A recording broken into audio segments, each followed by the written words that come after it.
الحمدللہ وحدہ والصلاة والسلام علی من لا نبی بعد۔ السلام علیکم ورحمۃ اللہ وبرکاتہ۔ امید ہے کہ سارے دوست خیریت سے ہوں گے۔ اللہ آپ سب کو خوش رکھے۔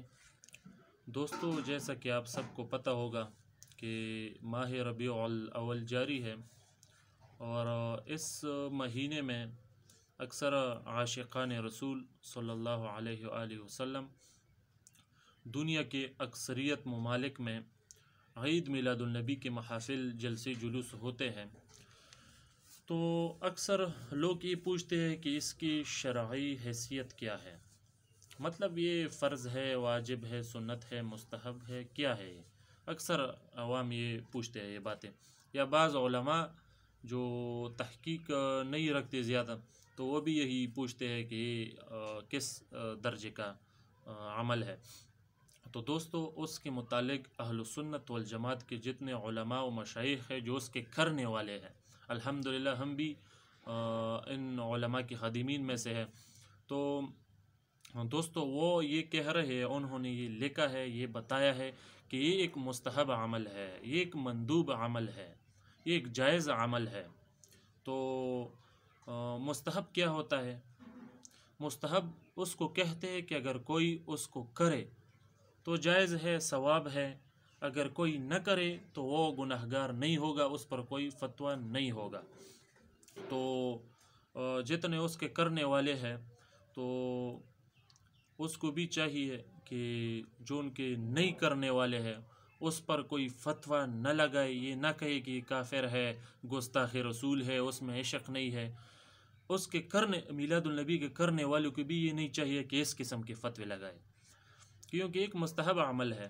اور جو اس کے نہ کرنے والے ہیں، جو اس کے مطلب مخالفین ہیں، اس کو بھی چاہیے کہ چونکہ ایک مستحب عمل ہے، اس کے سبب سے اس کے کرنے والوں پر کفر، شرک، بدعت یا خرافات کا فتویٰ نہ لگائے، کیونکہ اس سے اس فتوے دینے والے کا ایمان خطرے میں پڑ جائے گا۔ کیونکہ شریعت کا یہ اصول ہے، اگر کسی پر فتویٰ لگاؤ گے کہ یہ کافر ہے، مشرک ہے یا بدعتی ہے، کچھ بھی ہے، تو شریعت کا اصول یہی ہے، اگر وہ نہ ہوا تو آپ پر ہی لوٹے گا، وہ یقیناً میلاد النبی کے کرنے والے کافر و مشرک نہیں ہے، اہل سنت ہے الحمدللہ، اور اکثریت مسلمانوں کے اس کے کرنے والے ہیں، تو اس کو بھی چاہیے کہ ایسا نہ کرے۔ اور دوستو، یہ ایسا مستحب نہیں ہے عام مستحبات کی طرح۔ عید میلاد النبی کی جو محافل ہے، یہ تقریباً جتنی بھی مستحبات ہیں سب میں اعلیٰ درجے کا مستحب ہے، اعلیٰ درجے کے مستحبات میں سے ہے۔ دوستو، یہ کون کہہ رہا ہے کہ یہ اعلیٰ درجے کے مستحبات میں سے ہے؟ یہ عقائد علماء دیوبند المہند علی المفند مولانا خلیل احمد سہارنپوری رحمہ اللہ، اس کی جو کتاب ہے اس میں تقریباً عرب و شام باہر کے جو علماء ہیں اس کی تقاریض بھی اس کتاب پر موجود ہے، اور دیوبندی علماء جو بڑے بڑے علماء ہیں، اکابر ہے، سب کا اس پر تقریض موجود ہے۔ یہ ایک مستند کتاب ہے، وہ خود ہی کہہ رہا ہے اس میں، اگر کسی کے پاس نہیں ہے تو وہ خرید لے۔ اس سے جو سوالات پوچھے گئے ہیں حرمین شریفین کے علماء نے، تو اس میں ایک سوال میلاد النبی کے متعلق بھی ہے کہ آپ علماء دیوبند اس کے بارے میں کیا کہتے ہیں؟ تو علماء دیوبند نے جواب دیا ہے کہ یہ ہم مستحبات میں سے اعلیٰ مستحب ہم اس کو جانتے ہیں، اور امام جلال الدین سیوطی رحمہ اللہ بھی اپنے فتاوی میں اس کو اعلیٰ درجے کے مستحبات میں سے جانتا ہے۔